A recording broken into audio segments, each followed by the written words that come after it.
wamekumbwa na matatizo. Tumepoteza ndugu zetu, wengi wamefariki na vita. Oh Baba, tumepoteza wanafunzi, tumepoteza ndugu zetu. Taifa letu la kesho limeangamia. Wa huruma, Bwana wa huruma, simama tuombelezie nchi yetu ya Kongo, tuombelezie ndugu zetu walio katika mji wa Beni, Butembo, Kasindi, Lubiria, Wicha, Mavivi, Ruchuru, Goma. Oh Bunia Baba,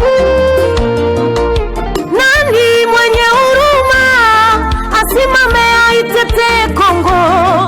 Nani mwenye huruma asimame aitetee Beni? Ni nani mwenye huruma asimame aitetee Butembo? Ni nani mwenye huruma asimame aitetee Lubero?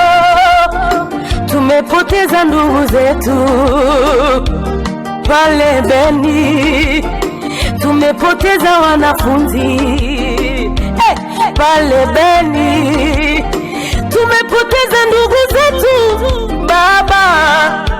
Mungu, Kongo mekosa msaada, Kongo mekosa utulivu. Mara kesho vita Baba, mara kesho utulivu, tena kesho ni vita. Mungu Baba,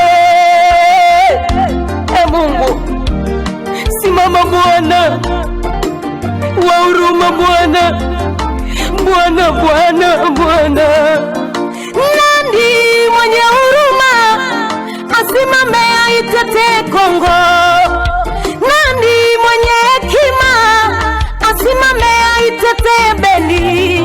Nani mwenye busara asimame?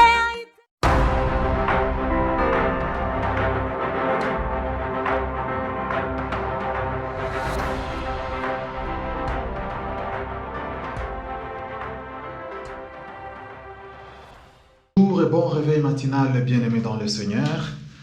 Bienvenue sur notre chaîne RDC qui est Mafumbe.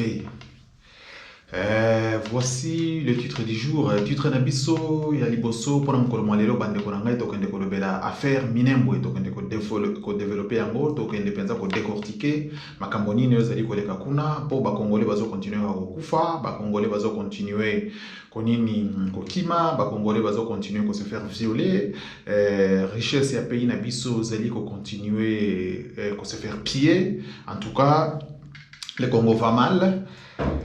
Voilà, titre Nabiso pour mukolo mwalelo tokende ko développer affaire minembwe.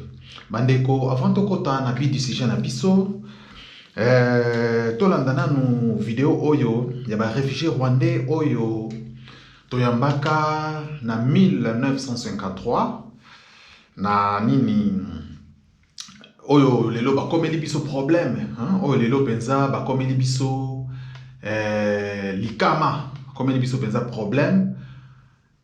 Oyo kaka penza ke non ba komeli biso sonzo, hein? Batingami biso lokola sonzo na loposo ya moto, batingami mboka na biso RDC balingi susu kozonge pa na bango te, batingami yango lokola sonzo na loposo ya moto. Oyo tolobaka na Swahili ke ananishimama sa mufupa ya samaki. Donc bakomeli biso problème pona mukolo mwalelo bato oyo toyambaki na 1953 ba réfugiés bakima kimboka na bango na Rwanda bakoti côté ya Burundi ba lekinzela ya nini ya balaki na douane bakoti côté ya Uvira ba congolais na mutema ine ya Mulenge po bafanda kuna ba continuer pe ko sala ba nini ko cultiver mabele pe ba continuer ko élever ba bétail na bango. Mais lelo oyo bakomeli biso problème, bakomeli biso ngambo munene bandeko na ngai. Yango heureusement ba belge na tango bazali kokotisa bango na Sud Kivu, bango moko bazali ko filmer, heureusement ba image ezali. Bango moko pe bazali ko commenter ba belge. Ba yango wana na lobi ke non, po makambo yango penza incompréhension koti makasi. incompréhension côté Makassi, voire même d'autres Congolais de souche, bazako se poser des questions. Yango wana tozokende kaka kotiela bino ba vidéo pour éclaircissement ezala pour na makambo oyo lelo ba Congolais plus de 12 millions de morts on va perdre nini vie et va perdre bomo ina bango pour na kaka mabele ya nini ya minembo oyo pour na makambo ya banyamulengo oyo yango wana tolobi ke no tokofanda kimia te ngai en tant que mwana Congo, en tant que patriote congolais, en tant que résistant congolais, en tant que la voix de sans voix, na yelelo lisusu pona na ba vidéo oyo nazali nango pona komeka kochela bino po tokende kolanda histoire ya mboka na biso po ba Congolais belé bayebi histoire ya mboka na bango te bandeko na ngai yango wana ezosala ke toko ya lelo na mutambo ya ba Rwandais ba continuer ko jouer biso lokola nini ballon en tennis en fait bo yango wana na tieli bino vidéo oyo sans plus tarder bandeko na ngai tokenda na kolanda vidéo oyo totala ndeni banyamulenge ba Rwandais wana soit disant banyamulenge lelo bakotaka na mboka na biso na esika nini bakende ko fanda na banani bakotsaki bango po bato bakotsaki bango moko bazo témoigner na vidéo ba belge. Voilà pourquoi on a tiré une vidéo oyo poto kende kozala na éclaircissement pour un problème oyo ya ba soi-disant les banyamulenge ba oto yambaki na 1953 bandeko na ngai po selon bango na bosana te selon bango baza kolobaki bakotaki na Congo depuis 1800 et quelques alors que c'est faux et archi faux. C'est faux et archi faux pour Batouana Bazali Lokuta, Bazotambola Lokuta, Banda la nuit de temps. Moussala na bango zara kokosa. Moussala bango zara kokosa, balinga vérité. Donc, baza ba ennemi à vérité, ba Rwandais tout les hégémonistes tout baza ba ennemi à vérité. Balinga ka vérité te. Ce que le beli bango vérité comme ennemi na bango. Yango wana biso to continuer na bango, to continuer ko tchela bango makambo tout ba vidéo, ba vérité to continuer ko lobela bango. Ba okanga biso mon côté, ba okanga biso mon côté. To continuer ko loba tina suka. Ti na libération ya mboka na biso bandeko na ngai. Yango wana na tcheli bino vidéo oyo, suivant la vidéo mes chers amis frères et sœurs congolais, après je vous reviens juste après. Merci. Parfois même un enfant.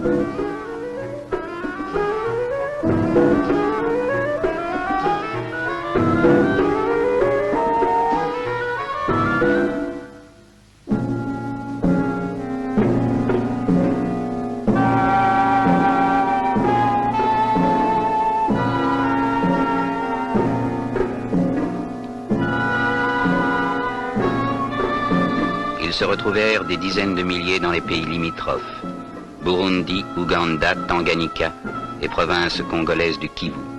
Ils étaient déracinés, anxieux, à la limite de leur force. Il en mourait jusqu'à 100 par jour.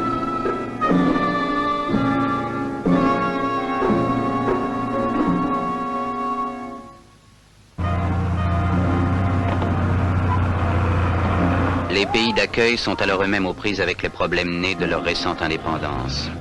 Leurs gouvernements font appel à l'aide de la communauté internationale. Dès mars 1962, à la demande et de concert avec le Haut Commissariat des Nations Unies pour les réfugiés, la Ligue des sociétés de la Croix-Rouge accepte de coordonner des programmes de secours.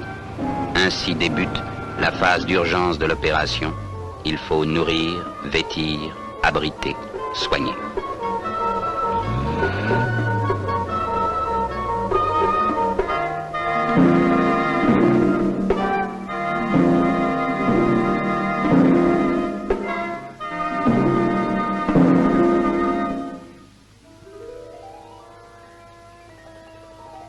Mais les réfugiés sont tristes, leurs pensées sont ailleurs. Là-bas, au-delà des collines, il y a le pays de leur enfance, l'odeur familière du troupeau.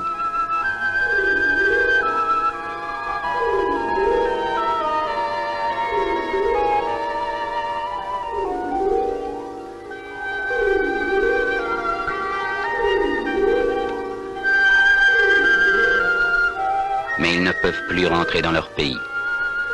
On décide alors de leur donner les moyens de reprendre ailleurs une vie normale. Le Haut Commissariat des Nations Unies pour les réfugiés confie à la Ligue des sociétés de la Croix-Rouge la responsabilité des opérations de réinstallation. Pour la Croix-Rouge débute une tâche nouvelle, plus longue que celle auquel elle est habituée, mais née aussi d'une situation d'urgence. le siège de la délégation de la Ligue est installé à Bujumbura, capitale du Burundi, au bord du lac Tanganyika. Alors commence une entreprise peu commune qu'une poignée d'hommes va porter à bout de bras pendant 2 ans. La tâche est immense, le pays difficile.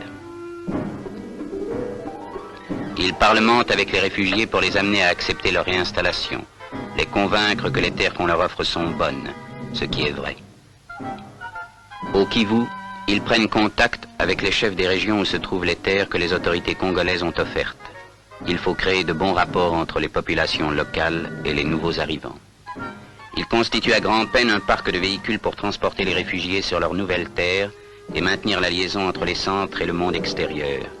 Pour la Croix-Rouge, les réinstallations se feront au Burundi, dans la province congolaise du Kivu et au Tanganyika. C'est des centres du Kivu central que nous allons vous raconter l'étonnante aventure.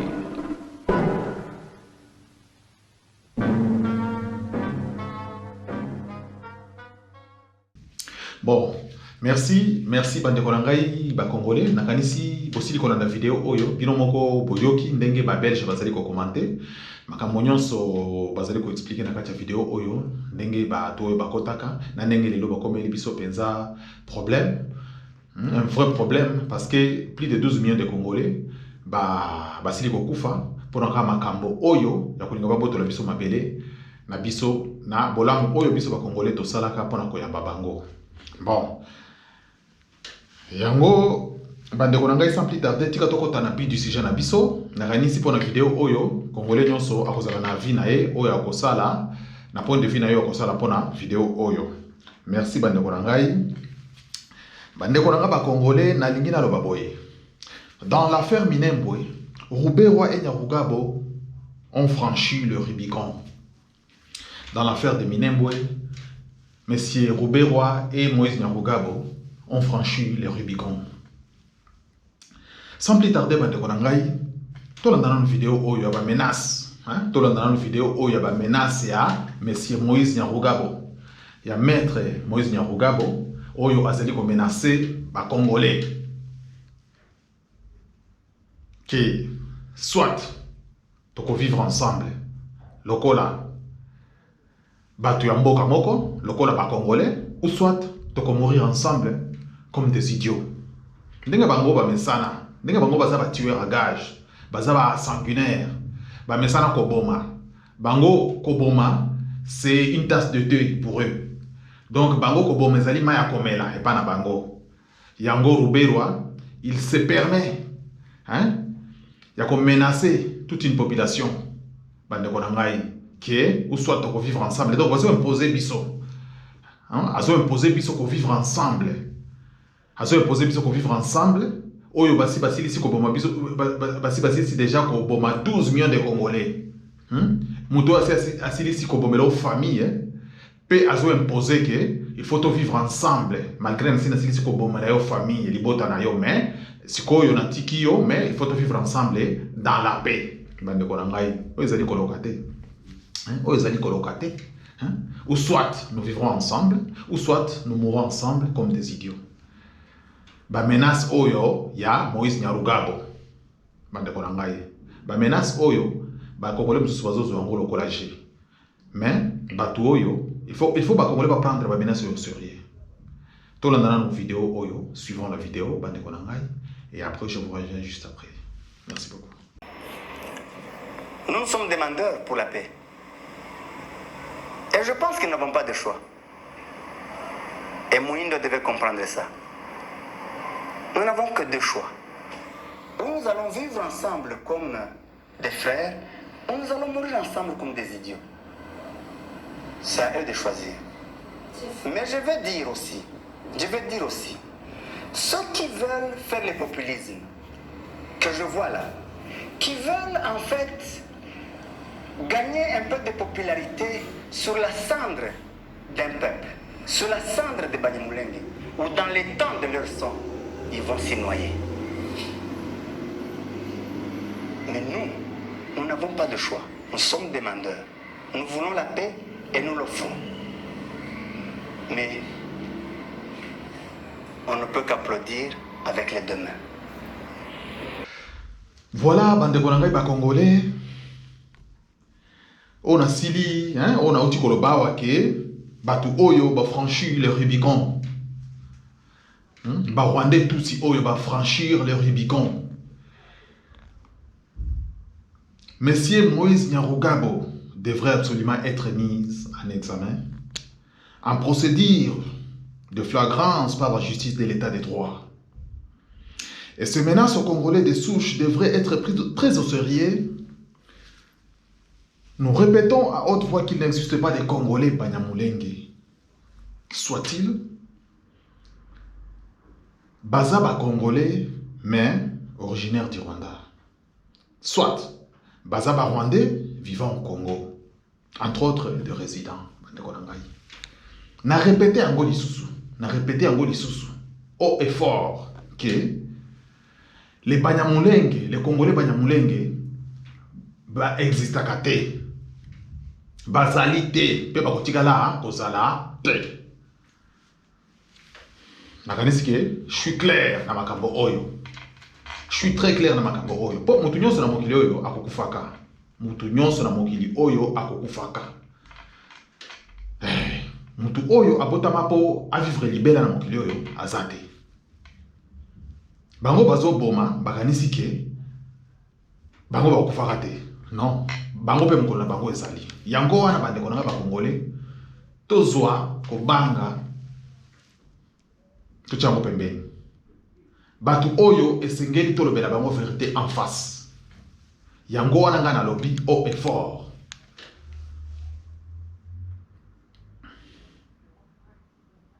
Les Congolais Banyamulenge ba existaka te. Pe bakotikala jamais koexiste na kati ya mboka wana. Ba menace oyo yo Moïse Nyarugabo ozo sala à tout un peuple. Ndenge bosi bo moneli ba Congolais ki bazaka bato ya nini ba peureux. Ba bangaka soko menacer abangi.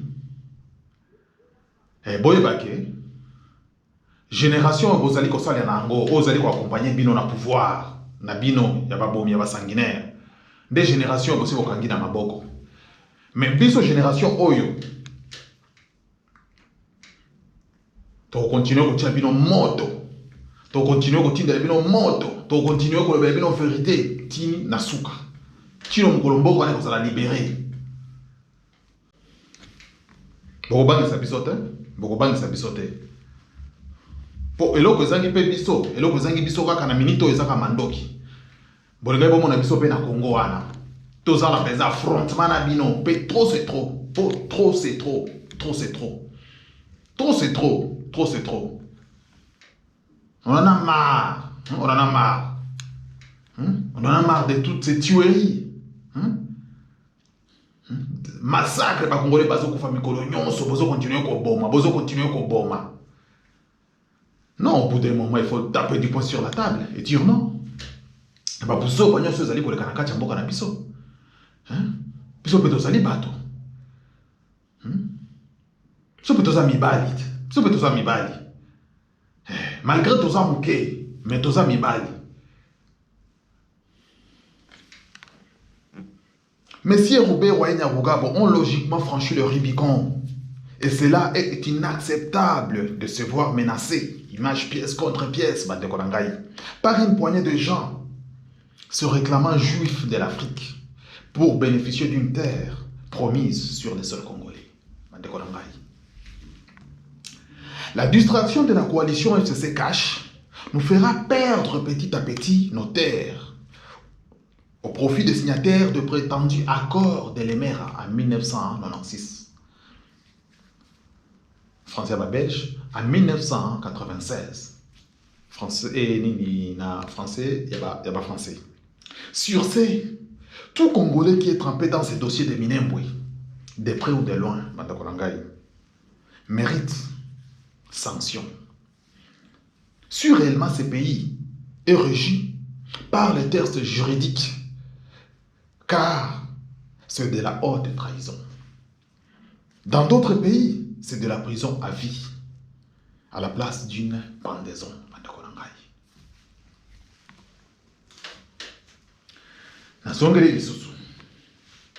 Message oyo ekomela Moïse Nyarugabo, sanguinaire Tutsi, Moïse Nyarugabo wana, devrait absolument être mis, Moïse Nyarugabo devrait absolument être mis en examen, en procédure de flagrance par la justice de l'état des droits.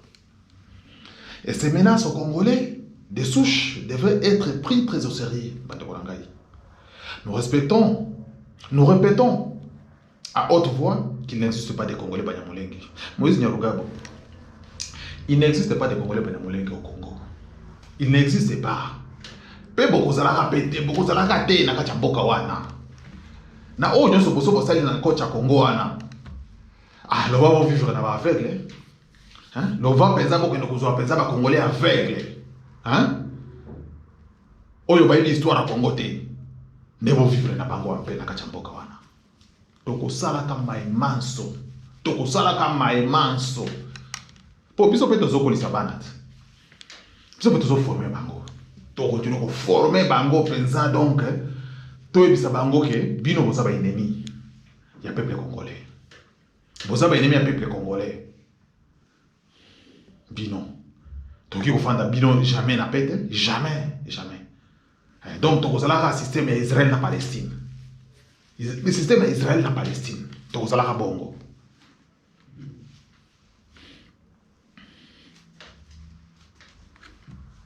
Bino boza ba Rwandais vivant au Congo, boza ba résident. Donc vous n'êtes pas les autochtones. Vous n'êtes pas les Congolais Banyamulenge. Non. Bozali les Rwandais vivant au Congo. Voilà ce que vous êtes. Que vous les acceptiez ou pas, c'est ça la vérité. La vérité est quoi? Vous êtes des Rwandais vivant au Congo. Point barre. Ceux qui sont Congolais, qui sont pas nabino, pour vous allez sanguinaire, vous allez criminel, vous allez tuer. Nous avons raison. Les Congolais ont raison. Bokozonga ka ipa na bino. Bokozonga ka ipa na bino. Moïse Nyarugabo, Baruberwa, Babisengimana, Banani wana nyoso ba Joseph Kabila, Kanambe ba imposteur, ba Zoé, nani oyo nani Olive Lembe, ba Mwasi ya Chilombo oyo nani oyo Denis Nakeu, bino to bokozonga ka ipa na bino. Ba Katumbi ipa na bino. Bandeko, excès de zèle ya Rubero na Nyarugabo. Bebiseli ba Rwandais tout makambo. Je sais très bien que ce n'est pas tous les Rwandais qui sont si Kagame. On en a bien très bien. Pour les Rwandais ou tout pays, ils sont victimes de Makambo Kagame. Ils sont contre Makambo pour la landa kapé, les opposants à Kagame, na landa kabango, na landa kapé ba dire na bango, na landa vidéo na bango. Ils sont contre Makambo zile kolekole kana kacha Congo. Ils sont contre oyo nini climat de terreur oyo Kagame za ko faire endurer population congolaise. Ils sont contre. Donc, et ça comme moi groupe ya hégémoniste tuti, ba baza sima Kagame nde oyo na zolo bela na vidéo oyo. Pour excès de zèle ya Rubero na Moïse Nyarugabo, et bebiseli ba Rwandais makambo na kacha mboka wana ya RDC. Parce que on a été trop laxiste avec les Rwandais au Congo. Alors que eux ne l'ont pas été avec nous. Bino moko bomoni makambo bazali ko sala biso. Bino moko bomoni ndenge bazali ko traiter biso bande ko ngai. Congolais nyonso oyo mutu na ezali ko sala, oyo azali mayeli. Boye bino moko nini climat nini oyo ba Rwandais bazali ko faire vivre biso bande ko ngai. Bande ko botu na bande ko biso bazali na côté ya est kuna ba bisa bino. Tina kata capitale na kata Kinshasa. Na ba bandu ndukuna. Na province orientale, Tolobate. Côté à Chaba, nani ya Chaba kuna Tolobate.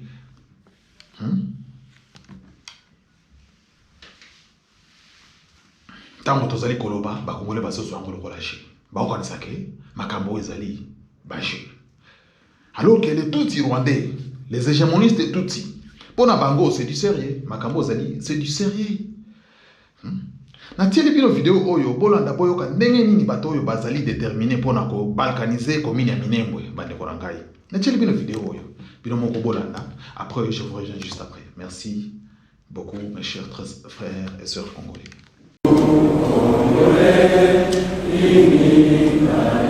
Ils Ils étaient nombreux, les Tutsis, à venir de 3 coins de la province du Nord Kivu pour participer aux élections de la mutualité de leur communauté. D'abord, les élections territoriales, notamment un secrétaire exécutif et son équipe pour le Massissi, le Nyiragongo et les Rutshuru. Après quoi, ceux-ci ont procédé à leur tour à voter le comité provincial de la mutualité de la communauté Tutsi.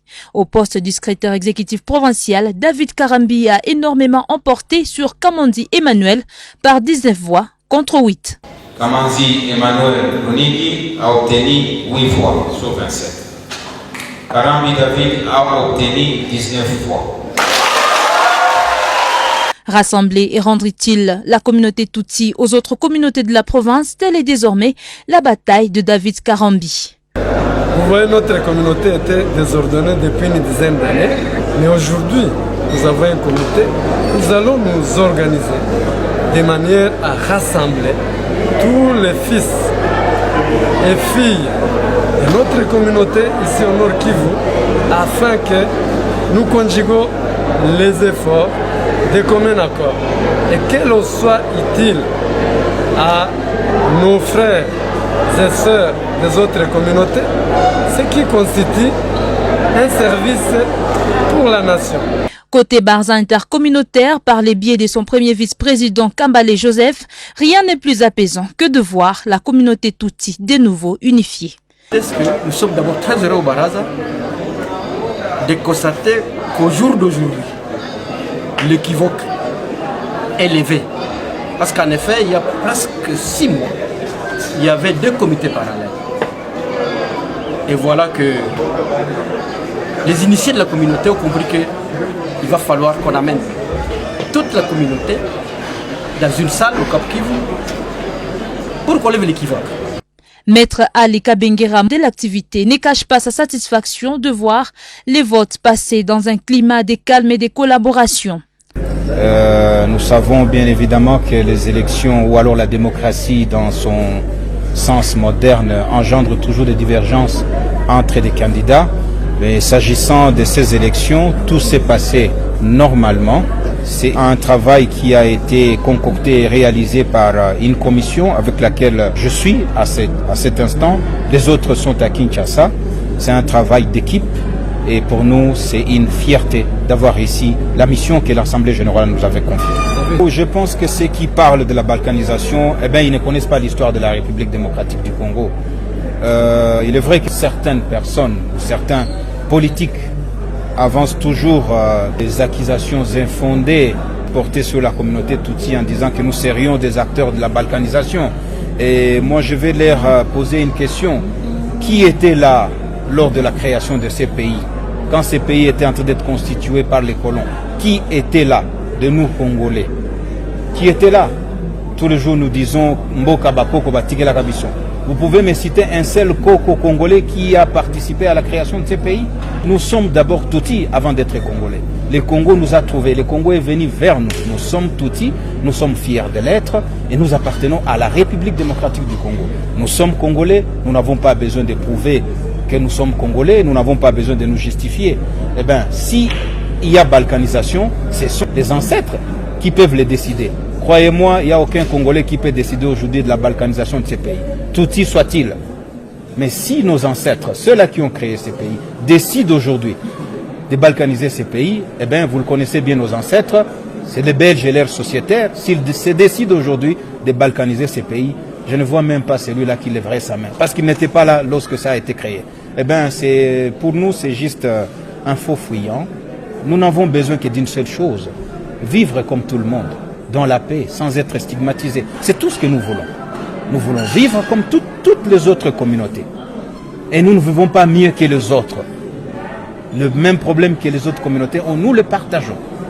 Les routes, l'électricité, le chômage, nous le partageons au même titre. Les Tutsis n'ont pas de privilèges. Nous ne sommes pas dans un pays qui octroie encore des bourses d'études, des faveurs à sa population. Il n'y en a pas.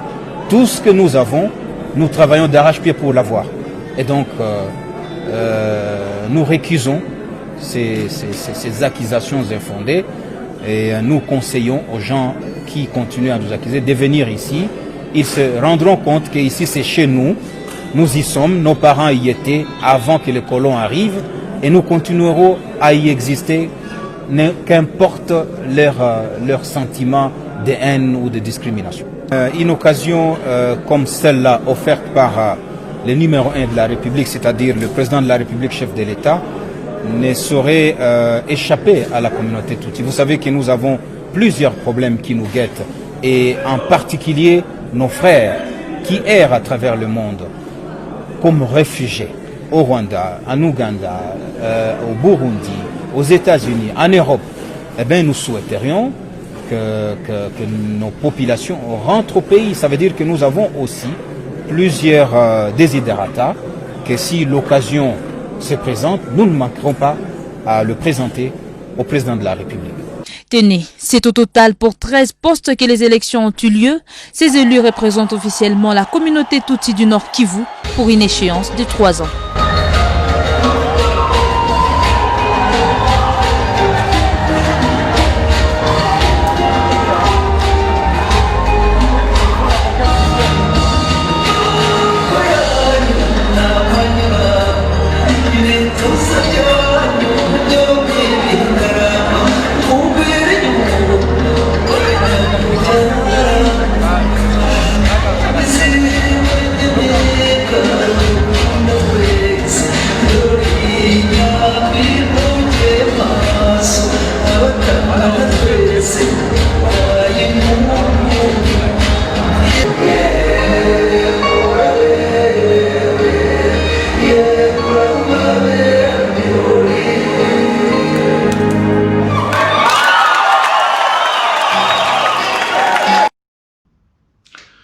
Merci mingi bandeko na ngai. Nakanisi posili kolanda video oyo bino moko boyoki ba propos ya bato oyo batutsi oyo bazali ko se réclamer, bazali ko se proclamer ba congolais, bazali ko se autoclamer, autoproclamer ba congolais bandeko na ngai. Donc bango ki congolais balati yango na makasi.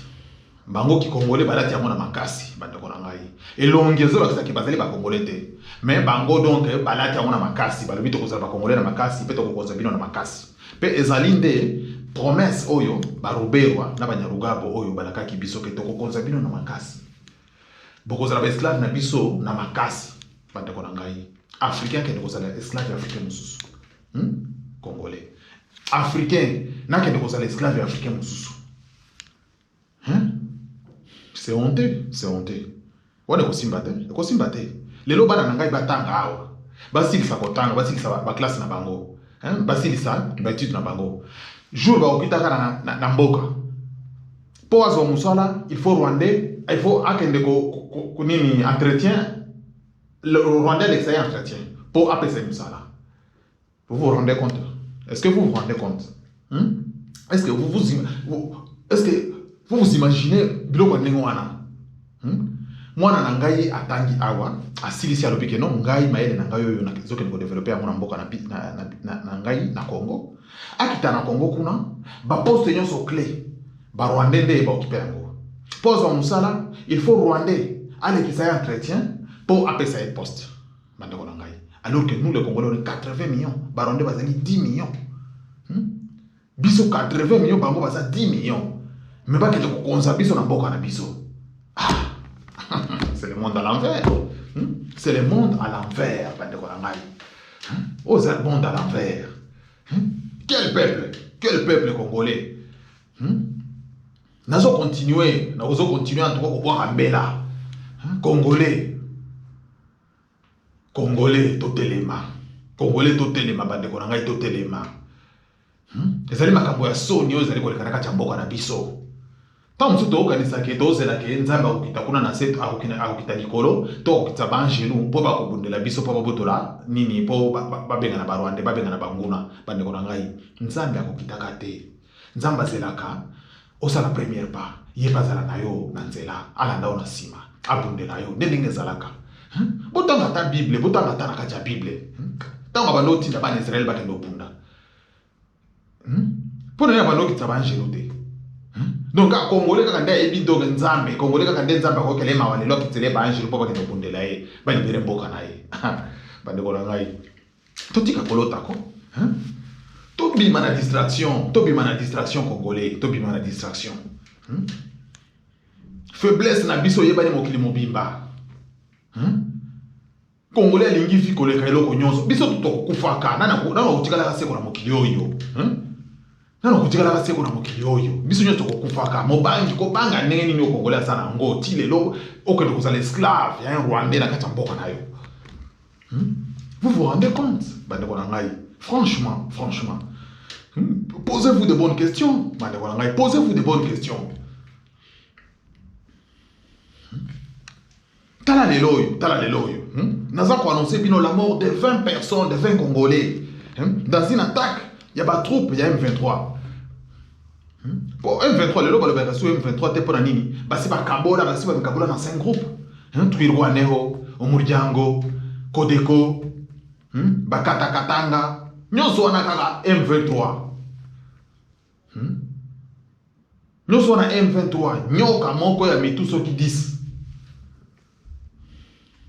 Sko bazo ba Congolais bazo cha bango liboso. Bazo ba Congolais bazo cha bango liboso. Keo ba troupe à rébellion, ça va troupe à rébellion. Ce sont les occupants qui sont derrière tout ça. Ce sont des occupants, ce sont des Rwandais. Ba chef na bango penza bazo ba fani penza na muntu penza opération za nini oyo nani munda batware. Na Sultani Makenga. Ndeko na ngai 20 Congolais basili kokende lisusu côté ya Beni kuna na Washa. Na localité ya Baeti près ya 20 km na l'ouest de Washa. Chef lieu ya Beni na soirée ya mercredi le 28. 20 Congolais basili kokende. Ba blessé ndeko ba kutute. Ba ronde bazo continuer ka périple na bango ka kobomba. Ya ko exterminer ka peuple congolais. Oyo za génocide. Oyo za génocide. Na moni eloko msusu, na moni kombo msusu na kopesa ngote soki ezali génocide. Pour bango balingi ba éliminer tous les autochtones. Ba éliminer bango tout. Ba installer ba Rwandais. Ezali génocide. Ba tribu nyonso o ezali na nini côté ya Bunia kuna ba éliminer bango. Tribu o kaka bazo simbate o bazali bango bazo baza pour tribu on ezali tribu ya Bahema. Pour Bahema on a soko moni bango morphologie na bango saka ya batuti. Des tribus oyo bango bazali ko protéger. Mais ba tribu nyonso oyo ba Bantu avoisinant Bahema wana. Donc ils sont appelés à mourir. Il faut pas bomber bango. Donc il faut pas exécuter bango. On est tombé dans le génocide. Donc on peut savoir comment on génocide. Donc ils allaient bon niveau exterminer tribu. Bon niveau exterminer race. Génocide est un mot. Communauté internationale et Kangi Matoi. C'est la sourde oreille. Congolais bango Kangi Matoi. Soit-disant le président de la République Otozali Nae. Grand traître. À Kangi Matoi. Congolais bakufaka mikolo nyonso. Allo bakarien.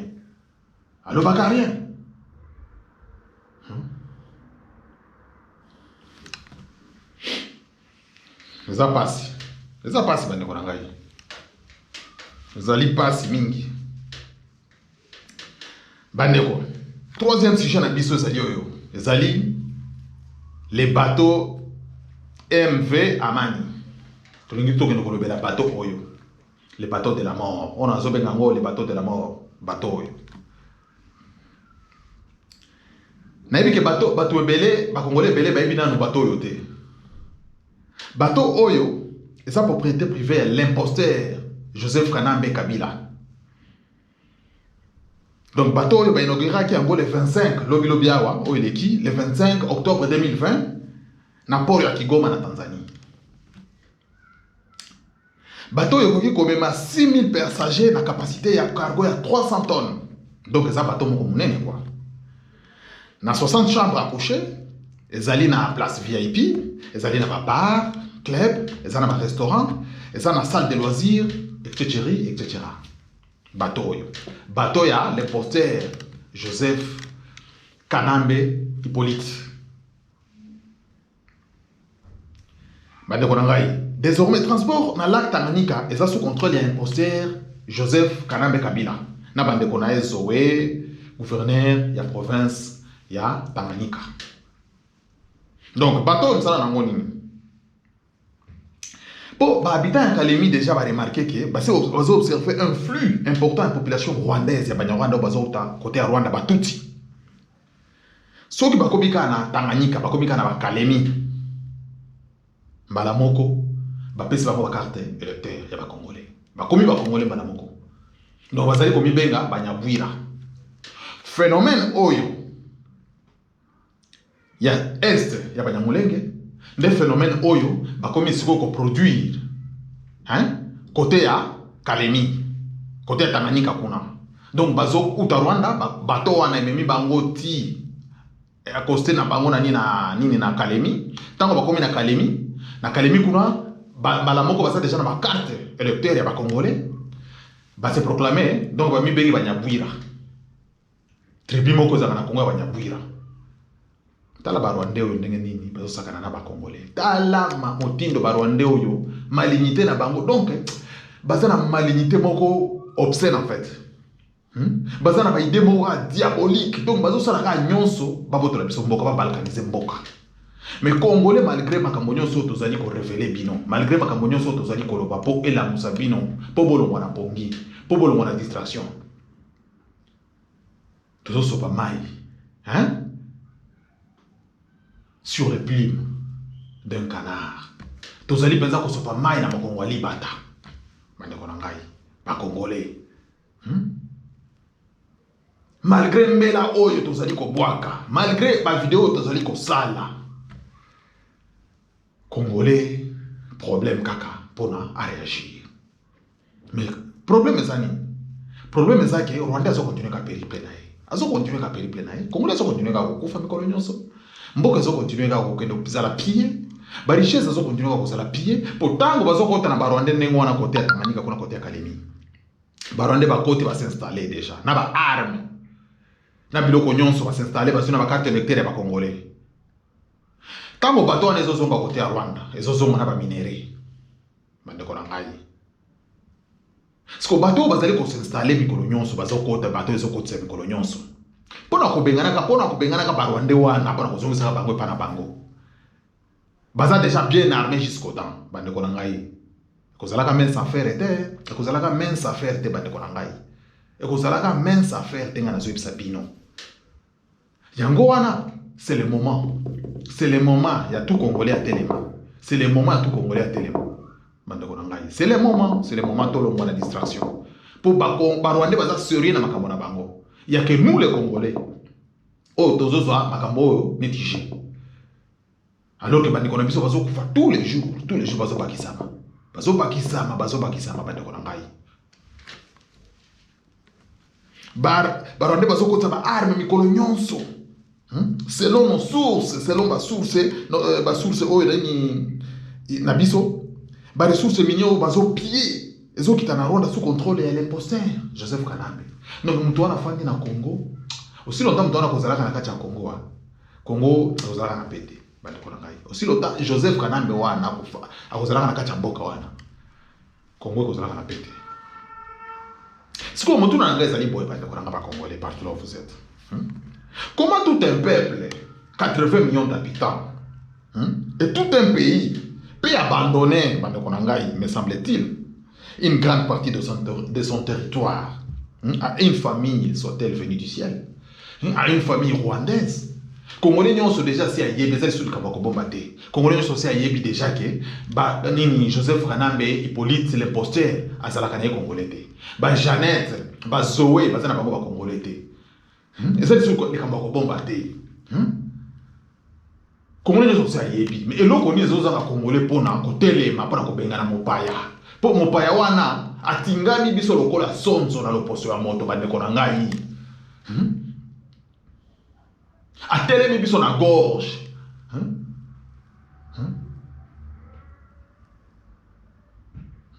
Atelemi biso na gorge. Ona swali tolobaka ke ananishimama kama vile mfupa ya samaki. Anatukwama kama vile mfupa ya samaki. Bandeko na ngai. Congolais nyonso si ayebi ke bato bazali ba Rwandais. Bango de bazoya na nini bazo bebisa biso mboka. Mais eloko nini ezozanga Congolais pona tozala bomoko, Tout ça, les boques, pour te payer un bateau, pour te payer un bateau. Par tous les moyens, par tous les moyens. Par tous les moyens. Pour ceux qui bitumbe Zali, tous les moyens sont bons pour se défendre. Les Aragatés que oh, il faut qu'un gâteau donc tous les coups sont permis. Tous les moyens sont bons pour se défendre.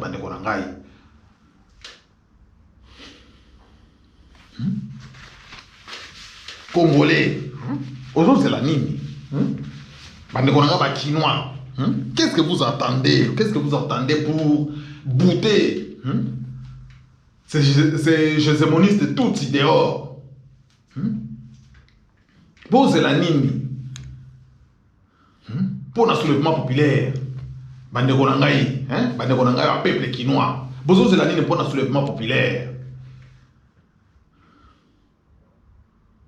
Tu que besoin de soulèvement populaire. Est-ce que Boroa pense que Simba Manduki? Ceux qui besoin de soulèvement populaire. Est-ce que Boroa Simba Manduki pour vous connaître un front? Nandimite. Nandimite. Nandimite. Nandimite bande Konangaï. Ah, ça se passe, ça passe. Interview de l'imposteur Kanambe Kabila accordé lobby dans le journal Jeune Afrique. Alobakini, l'imposteur Joseph Kanambe Kabila. Alobakini, la majorité du FCC est réelle. Et nous devons tous de défendre ses pouvoirs. Chacun doit se préparer pour 2023. Ce n'est plus loin. Yoko Maloba, il y a imposteur Joseph Kanambe Kabila. Nous devons nous préparer. Azul Saba Congolais. 338 députés. Il y a FCC.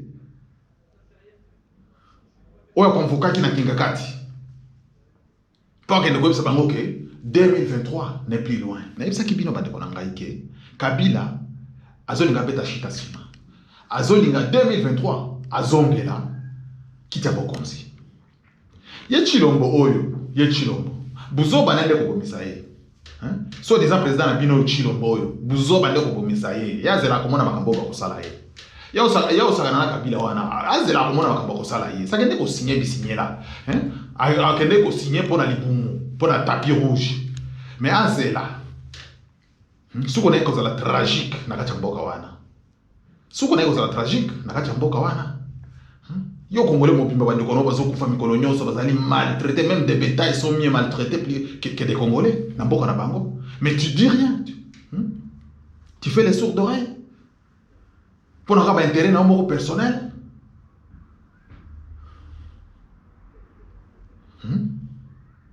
Et ça mawa, et ça passi, et ça passi. Muto ya mibeki président, et ça li passi.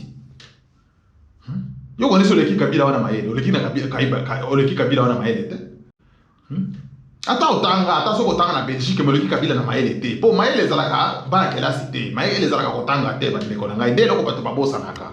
Maele muto bota makanango. Tango nzambe akelaka moto, tango nzambe akeli moto, apesa kai maele, apesa kai boanya. Oyo l'équipe maele nyonso na mokili oyo. Na kela cité okendeka ko bakisaka connaissance ya mokili awa kaka mokili ya biloko kaka se awa mais mayele penza frère mayele zalaka o nzambe akelaki na ngo mutu la preuve année yo Chilombo tanga na Belgique ye Kabila tanga te mais tala ndenge ni nazo jouer bino tala ndenge nazo jouer ba intellectuel congolais onyoso ba tanga na ba France na Belgique ba États-Unis ba nani français mulai lokola sokelo konini tala ndenge ni Kabila zo jouer na bino azo beta bino lokola bala ping pong tala ndenge nazo jouer na bino bino tu bokomo kende ko kumemela ye bokomo kende ko lécher ba botte wana bokomo sanga ko boza maele Chilombo oza ko mitimo là